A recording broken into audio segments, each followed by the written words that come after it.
দেখুন আমাদের যে ঠাকুর মূর্তিটা নিচে নামিয়ে প্রতিষ্ঠা করা হলো ভোলে বাবার মূর্তি।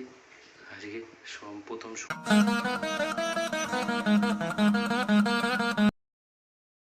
আপনাদের সবাইকে স্বাগত আমার আর একটা ব্লগে। আজকে হচ্ছে শ্রাবণ মাসের প্রথম সোমবার, তো বাড়িতেই ভোলে বাবাকে জল দেওয়ার সব কিছু আয়োজন করা হয়েছে। তো আপনাদের দেখাবো কীভাবে পুজো হয়েছে, কীভাবে ভোলে বাবাকে ফুল দিয়ে সাজানো হয়েছে। তো চলুন।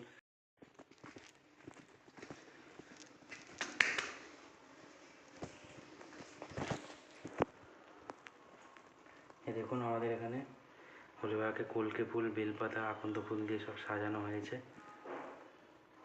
দেখুন আমাদের যে ঠাকুর মূর্তিটা নিচে নামিয়ে প্রতিষ্ঠা করা হলো ভোলে বাবার মূর্তি। আজকে প্রথম সোমবার, শ্রাবণ মাসে ফুল মিষ্টি দিয়ে নিবেদন করা হয়েছে ঠাকুরকে। এই ব্লগটা বেশি বড় করতে পারিনি কারণ ফুল তুলতে গিয়ে তখন আমি ক্যামেরাটা ধরতে পারিনি ফোনটা।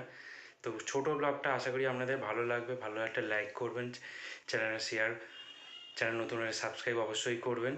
তো কেমন কি সাজালাম, ঠাকুরকে নিবেদন করলাম, ওটা আপনাদের সঙ্গে শেয়ার করলাম। তো চলুন, টাটা বাই বাই, দেখা হচ্ছে পরের ব্লগে।